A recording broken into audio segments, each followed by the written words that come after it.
Lumantad na ang sinasabing suspect sa nabumaril at nakapatay sa isang lalaking nakabisikleta sa Maynila noong Lunes ng gabi. Pero hindi para sumuko kundi para linisin daw ang kanyang pangalan. Ito ang pulang kotse na sinasabing pag-aari ng lalaking namaril at nakapatay ng isang siklista sa Quiapo, Maynila noong Lunes ng gabi. Pinagbasehan ang conduction sticker nito para matukoy ang may-ari na nagngangalang Nestor Punzalan. Mabilis din kumalat sa social media ang litrato nito. Kagabi, nagtungo ang isang Nestor Punzalan sa NBI. Nililinis ko yung pangalan ko kaya sumuko ako rito. Hindi naman sumuko na inaamin ko. Sumuko ako dito para malinis yung pangalan ko. Nang gabing mangyari ang krimen, magkakasama pa raw sila ng kanyang katrabaho at misis na kumain sa isang restaurant sa Sampaloc. Motorsiklo lang din daw ang gamit niya ng gabing yon at wala siyang nakaalitan sa kalye. Layo po. Kaya malinis po ang konsensya ko na hindi po ako yan. Hindi raw biro ang epekto ng umano'y maling impormasyon sa kanyang buhay. Kaya nag-iisip siyang kasuhan ang mga nagpapakalat ng kanyang larawan sa social media. May threat na rin po yung buhay namin. Parang sa mga sa Facebook na patayin na rin kami, ganun.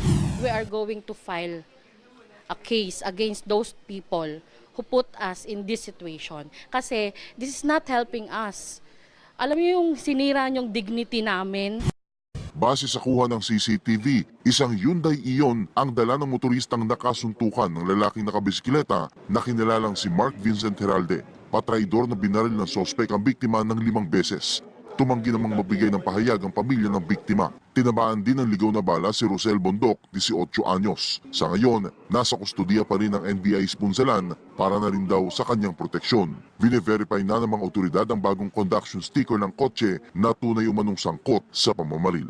May bagong suspect kaugnay sa nabaril na nagbibisikleta sa Quiapo. Para sa update, natukoy na ba ang mga otoridad ang bagong suspect at ito na ba talaga ang suspect?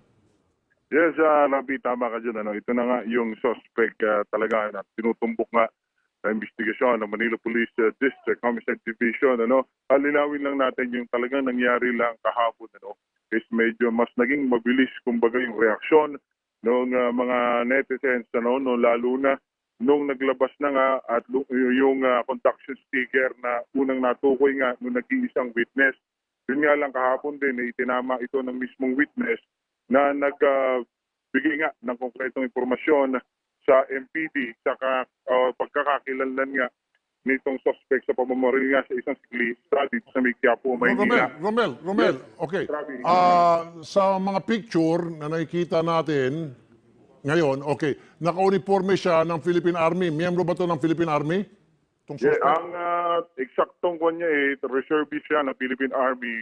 Rafi, ito ay 39 years old na pinangalanan nga nila na si Von Tanto at residente rin lamang ito dito sa lugar din malapit doon sa pinangyarihan ng krimen. Nalaman nga ng mga pulis yung pagkakakilanlan itong suspect. Sige, Sa tulong na rin bukod ng sa barangay. pagiging reservist sa Philippine Army, ano yung kanyang trabaho, Romel?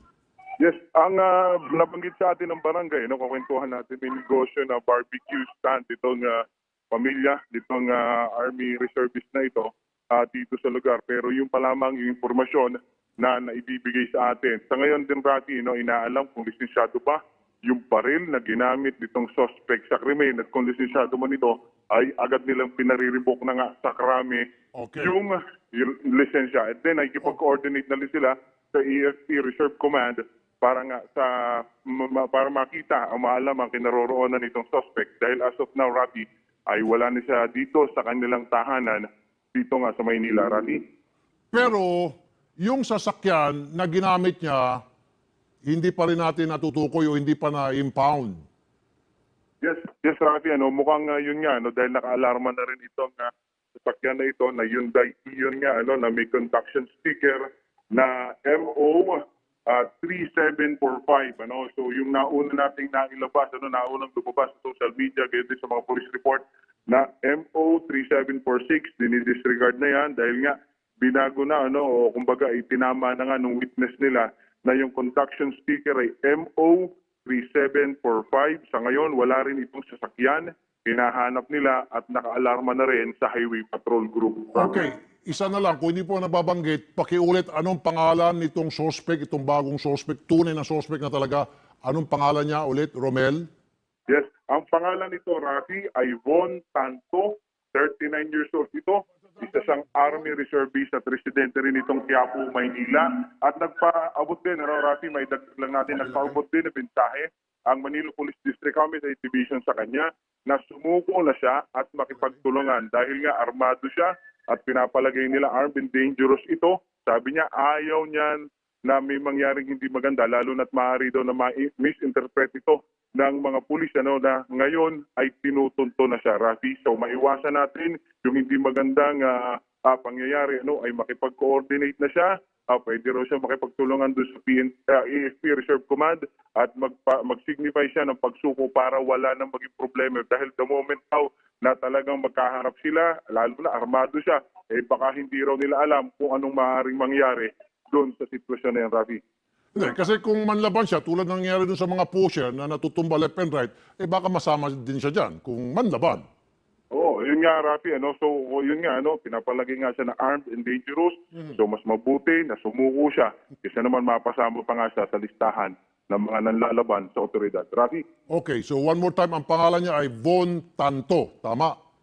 Yes, Rafi. Tama Isang yan. reservist sa Army at nagtitinda, vendor siya ng barbecue. Yes, Rafi. Yun yung negosyo nila. To be exact, niya. may barbecue stand. Sige, maraming salamat Romel Lopez sa update na yan. Thank you.